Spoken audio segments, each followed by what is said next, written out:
భారతదేశం పట్ల ద్వేషం పుట్టించాలి. లేదంటే తటస్థులుగా ఉండటం కోసం దిక్కుమాలిన ఒక నేరేషన్ క్రియేట్ చేయాలి.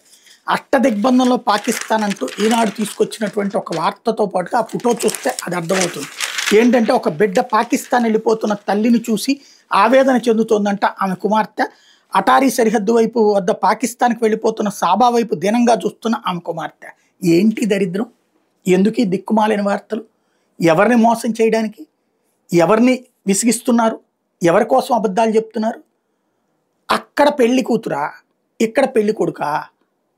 పిల్లలకి పౌరసత్వం ఎక్కడుంటుందో తెలియదా? నీ పౌరసత్వం ఎక్కడుంటే ఆ దేశంలోనే ఉండాలి. నువ్వు పాకిస్తాన్ అబ్బాయిని పెళ్లి చేసుకుంటావా? తప్పేం లేదు, చేసుకో, వెళ్ళిపో అక్కడికి.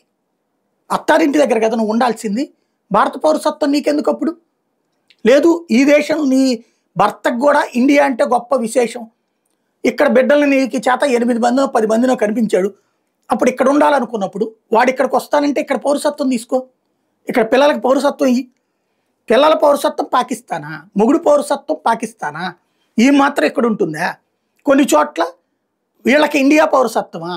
భార్య అమ్మాయి మాత్రం పాకిస్తాన్ పౌరసత్వం తీసుకుంటుంది. ఎవరిని మోసం చేయడానికి ఇదంతా? ఇప్పుడు ఆ ఫోటోలు చూపెట్టేసి మొగుడు పెళ్ళాలను విడగొడుతున్నారు, ఏది తల్లి కొడుకులను విడగొడుతున్నారు, తండ్రి బిడ్డలను విడగొడుతున్నారు.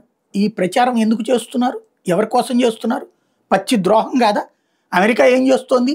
చేతులకి కాళ్ళకి బేడీలేసి పంపిస్తోంది. మనం ఇక్కడ ఆ పని చేయట్లేదే. పాకిస్తాన్లో పౌరసత్వం పెట్టుకుని ఇక్కడ ఉన్నటువంటి వాళ్ళని చేతుల్లో బేడీలేసి కూర్చోబెట్టట్లేదే. అటు పోవాలనుకున్న వాళ్ళు పోండి, ఇటు ఉండాల్సిన వాళ్ళు ఉండండి అని చెప్తున్నాం. కానీ ఈ విధమైనటువంటి ప్రచారాల ద్వారా సానుభూతి తెప్పించేటటువంటి వ్యవస్థ ఎత్తుగడ ఒకటి, ప్రభుత్వం పట్ల ద్వేషాన్ని పెంచేటటువంటి ఎత్తుగడ మరొకటి. దీని వెనకాల కనబడుతోంది అంతర్లీన దేశద్రోహపు ఆలోచన ద్వారా.